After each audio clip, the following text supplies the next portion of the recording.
Ito na po ang pinakabagong Honda Click 125 2024 version. At ito po yung kanilang glossy black color. Gaano nga ba kaganda ang pinakabagong scooter na ito? Yan ang ating aalamin ngayon. Tara!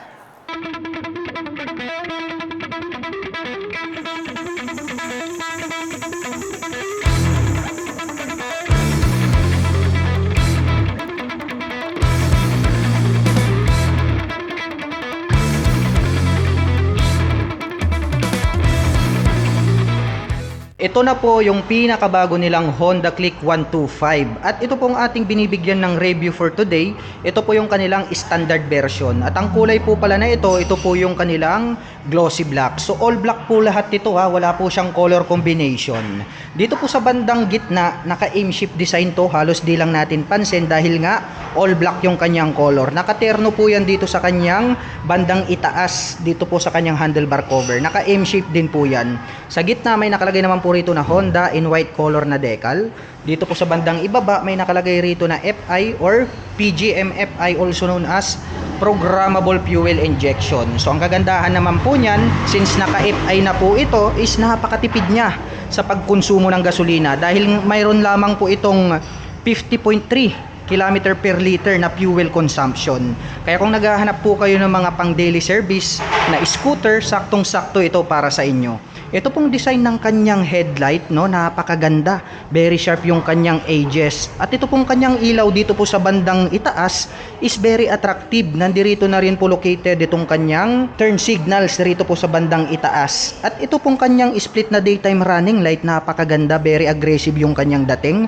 Nagkaroon pa ng pins rito na mga ilaw, which is yan naman yung parang nagsisilbing kanyang kilay at eyebrow. At ito naman pong kanyang main light, ito yung kanyang nagsisilbing mga mata. Mayroon naman po itong partition sa gitna, mayroon po siyang high beam and low beam. Napaka-sharp ng edges nito pong kanyang front face cover. Dumako naman po tayo rito sa kanyang side profile. Ito pong kanilang glossy black color, ang kanya naman pong decal color combination is gray and then apple green, which is napakalamig sa ating mga paningin. Sa baba may nakalagay naman po na Honda in white color na decal. Nagkaroon ulit tayo rito ng apple green, gray and then black. Nagkaroon ng mga stripe dyan. At mayroon po itong windlet na kung saan ay pwedeng pumasok at maglaro yung hangin. Hanggang rito po sa bandang likuran nagkaroon ng windlet dito. Sharp yung mga edges, muscular din po yung kanyang design. Ito naman pong kanyang front fender, glossy black pa rin kasi nga all black to. May nakalagay naman po rito na combi brake, which is combination brake system. Ang advantage naman po niyan, once po na pinihit natin yung ating front brake, ay sasabay po ng bahagya yung atin pong preno rito sa likuran. So ito pong kanilang combination brake system ay nakakapagbigay po ito ng balance na stopping power. At pagdating naman po rito sa kanyang single rotor disc brake, naka wavy design along with single pot caliper na matte black, Tokico yung brand. At ito pong kanyang cast wheel is matte black po yung kanyang color. Hindi po sila the same doon sa special edition dahil nga po matte brown yung color ng special. Pero ito pong kanilang standard is black po yung color nitong kanyang cast wheel. At ang mga sukat po ng gulong rito po sa harapan, ito po ay mayroong sukat na 90 by 80-14. Dumako naman po tayo rito sa bandang itaas. Silipin natin itong kanyang fully digital meter panel display. Napakalapad din itong kanyang screen display. Mayroon po tayong mga light indicator sa bandang itaas. May 2 button selectors dito po sa bandang ibaba at sa gitna mayroon po tayo ritong Honda logo. Pagdating naman po sa mga button selector sa kaliwa, mayroon po tayo ritong high beam and low beam, horn, turn signal selector at nandirito naman po itong kanyang rear brake. Sa kabila naman po, electric starter at ang kanyang front brake. At ang kanya naman pong mga stock na side mirrors, dahon type, maganda na rin. At ang kagandahan pala nito mga KLM, meron na rin po siyang arc brake lock. So ayan po, very useful po yan pag kayo po ay magpapark sa mga downhill or uphill situation dahil hindi na po dadaus-dos itong ating scooter. Mapunta naman po tayo rito sa kanyang ignition. Ito po ay equipped with mechanical key. May shutter lock key for safety purposes. At ang kagandahan niyan, include na rin po rito yung kanyang seat opener. At dito po sa kanyang left side pocket, maluwag din, no? Pwede tayong maglagay rito ng mga coins. Sa kabila naman po, dito sa kanyang right side pocket, medyo may kalaliman. Pwede po tayong maglagay rito ng cellphone. At ang kagandahan niyan ay mayroon na po itong integrated na USB charging port. So maglalagay na lang po tayo ng USB cable, no? USB ready na po siya. Pwede na po tayong mag-charge ng ating mga mobile phones or gadgets. At dito naman po sa bandang gitna, mayroon po siya ritong utility hook na pwede nating pagsabitan ng mga plastic bags. At ang kagandahan ng mga scooter, gaya ng sabi ko, is mayroon po itong mga malalapad at malalawak na floorboard. Ngayon naman, subukan naman po natin siyang sukatin. Very spacious naman po itong kanyang floorboard. Ang kagandahan niya ay malaya po nating maigagalaw ang ating mga paa, lalong-lalo na po sa mga long riding situation. Nandyan naman po sa left side yung kanyang battery compartment. At ito pong kanyang upuan, napakalapad, no? Ang ganda rin. And then napakalampot, kaya very comfortable sakyan. Yung stitches sakto lang, yung pagkakatahe durable naman po siya. At ito pong kanyang integrated na grab bar, yung color po nito is metallic black. So ito po yung noticeable changes na makikita natin doon sa kanilang special edition. Dahil nga po matte brown yung color. So ito pong standard is all black po siya. At dumako naman po tayo rito sa bandang ibaba. Nandirito yung kanyang side stand at ito po ay equipped with side stand engine cut-off switch. Once po na naka-engage yung kanyang side stand ay hindi na po mag-ooperate itong ating motorcycle.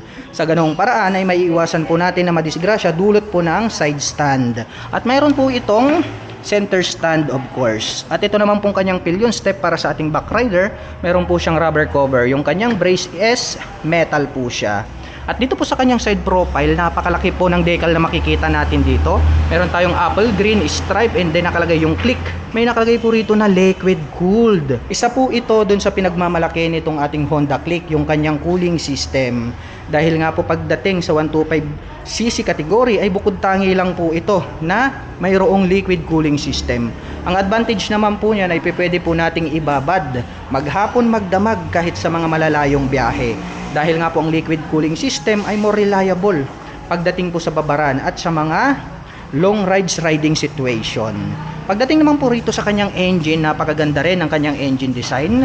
Bilugan at mahaba po itong kanyang airbox. May nakalagay naman po rito na ASP, also known as Enhanced Smart Power.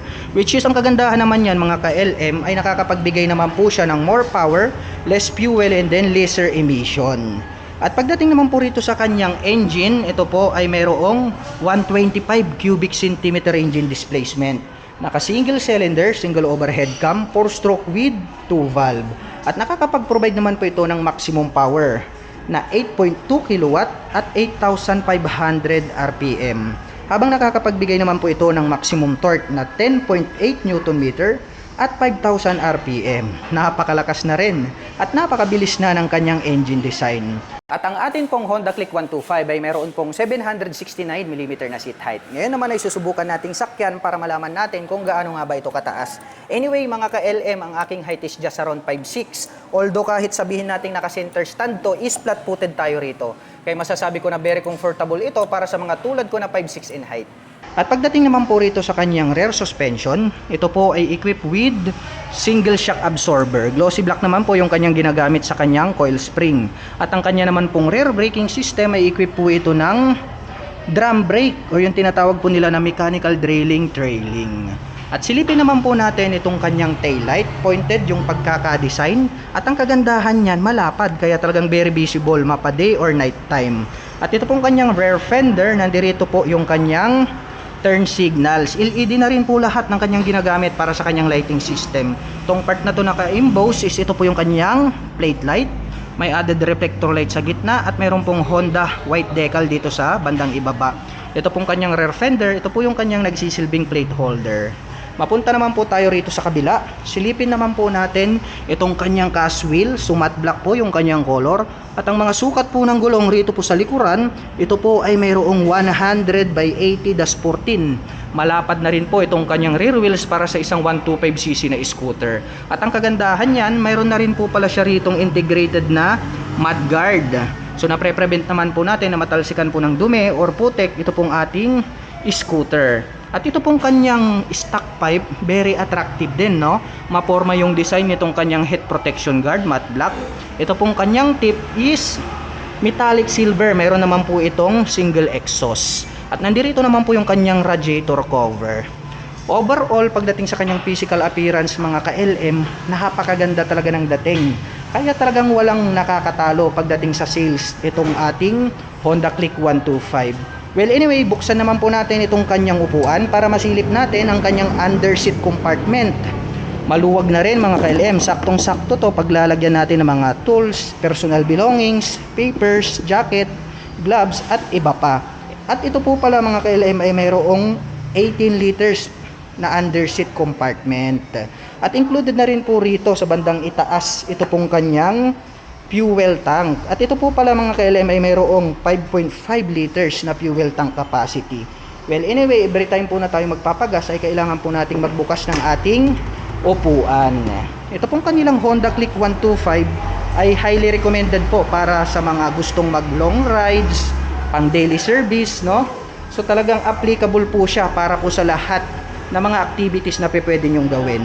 At ang presyo po pala nitong kanilang Honda Click 125 2024 version, standard po ito, ay nagkakahalaga po ito ng 81,400 pesos. At para naman po sa mga kababayan natin na nakapanood ng video na ito at interesado pong maglabas ng pinakabagong Honda Click 125 standard version, ay maaari nyo po silang puntahan at bisitahin. Dito po yan sa Honda Wing, San Fabian, Pangasinan branch. At para naman po sa mga gustong magpunta rito, ang kanila pong operation time starting 8:30 AM until 5:30 PM from Monday to Saturday.